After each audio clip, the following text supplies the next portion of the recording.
مسلمانوں اٹھو قرآن کی دعوت کو پھیلاؤ، جہانے بے اما کو عافیت کے راز سمجھاؤ، اور زمانہ آج بھی قرآن ہی سے فیض پائے گا، اور زمانہ آج بھی قرآن ہی سے فیض پائے گا، مٹے گی ظلمتیں اور یہ عالم جگمگائے گا۔ ماشاءاللہ حضرت قاری صاحب نہایت ہی منفرد لب و لہجے میں تلاوت کلام اللہ پیش فرما کر پوری محفل کو زعفران زار اور مشکبار کر گئے۔ سامعین محترم، ہمارے لیے یہ بڑی سعادت اور بڑی خوشی کی بات ہے کہ ہمارے درمیان ایک ایسی ہستی موجود ہے اور ہمارے اسٹیج پر جلوہ افروز ہو چکی ہے، جو ایک طرف علاقے کی قدیم دینی درسگاہ جامعہ کاشف العلوم چھٹمل پور میں مسند درس و تدریس سجائے ہوئے ہے، اور عرصہ دراز سے قال قال الرسول صلی اللہ علیہ وسلم کی صدا بلند فرما رہے ہیں، جن کا نام نامی اسم گرامی میرا اشارہ کلام جناب حضرت مولانا آصف قاسمی ندوی صاحب ہیں۔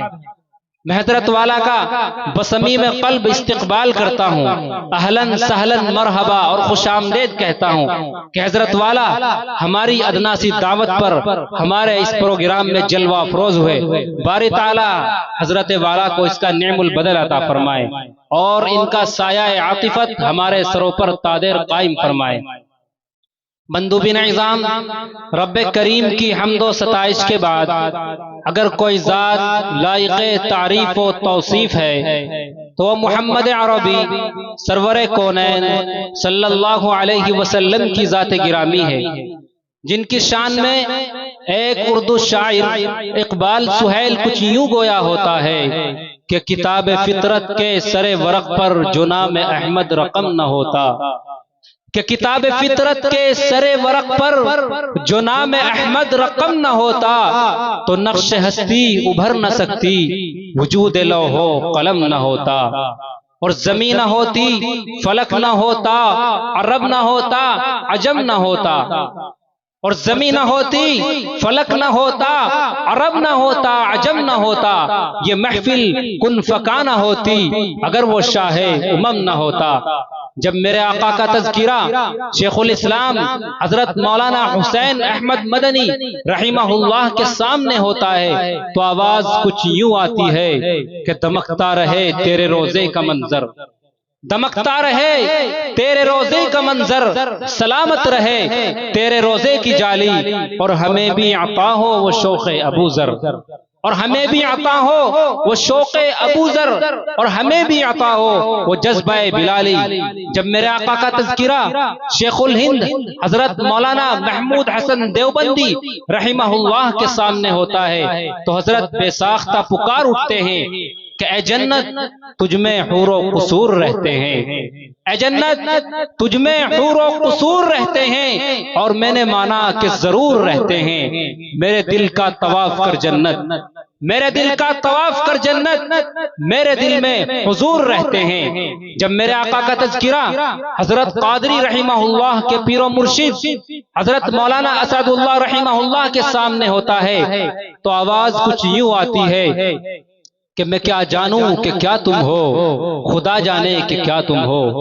میں کیا جانوں کہ کیا تم ہو، خدا جانے کہ کیا تم ہو، بس اتنا جانتا ہوں محترم بعد از خدا تم ہو، اور فصاحت کو تحیل ہے بلاغت کو پریشانی، اور فصاحت کو تحیل ہے بلاغت کو پریشانی، نبوت ناز کرتی ہے کہ ختم الانبیاء تم ہو۔ جب میرے آقا کا تذکرہ ہندوستان کے ایک عظیم شاعر راحت اندوری کے پاس ہوتا ہے تو وہ اپنی شاعری کی عاجزی بیان کرتے ہوئے آخر میں یوں گویا ہوتے ہیں کہ زمزم و کوثر و تسنیم نہیں لکھ سکتا،